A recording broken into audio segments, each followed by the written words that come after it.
Well, the Israeli prime minister's top advisor is meeting with President Trump today. The two are set to discuss the war in Gaza, the recent conflict with Iran, and Prime Minister Netanyahu's planned visit to the White House next month. The meeting comes as the IDF issues new evacuation orders for the northern part of Gaza.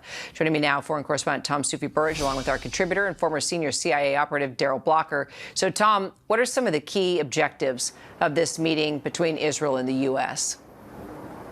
Yeah, one of the key objectives, Kira, is to work out a pathway towards the end of the war in Gaza. And there are strong hints in Israel right now that the Israeli government, after 21 months of war, is finally moving in that direction. There is also the intractable issue of what happens in Gaza after the war. There isn't much clarity on that.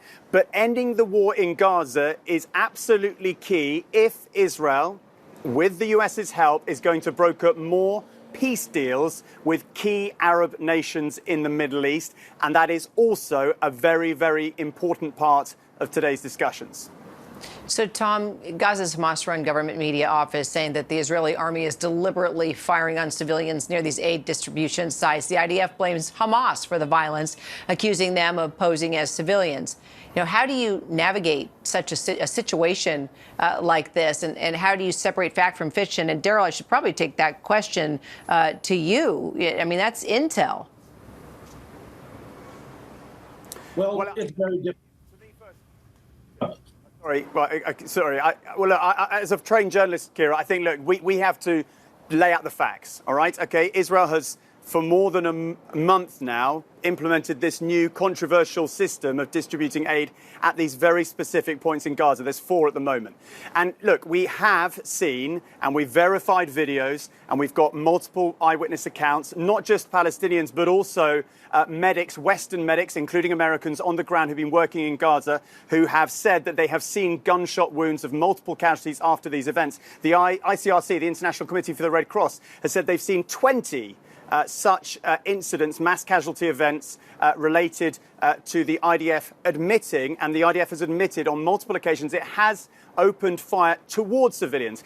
The IDF says it has not deliberately shot civilians, but says it has fired on some occasions towards civilians. And look, Israel says this new scheme is necessary to prevent aid getting into the hands of Hamas, something that major aid agencies deny. And they criticize this strategy and say that it is part of Israel's military strategy and it is not humanitarian aid defined by the strict principles or the founding principles of humanitarian aid throughout the decades.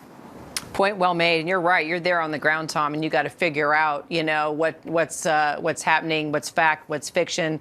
And Darrell, from an intel perspective, you know, especially working with the CIA, how do you sort of weed through who is saying what and what's really happening on the ground when it's just, you know, it's pure chaos?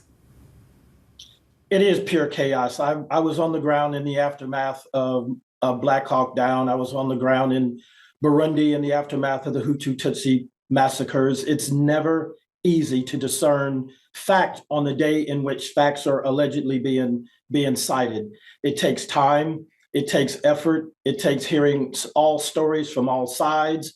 We do know that Hamas has used Gazans in a way that is not in the best interest of Palestinians in the past, so there's enough blame to go around on both sides. But just listening to the people and making sure that they're not being used as human shields by their own people and that the IDF is not overstepping itself is a good start.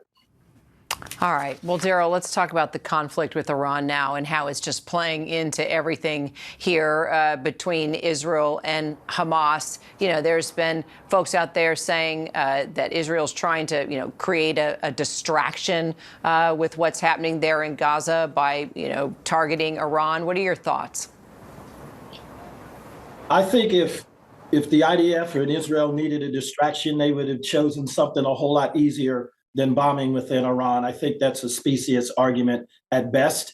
It is a distraction. I think the Gaza is more of a distraction of a much larger issue, which is the Israel-Iranian debacle right now. Tom, Darrell, thanks, guys.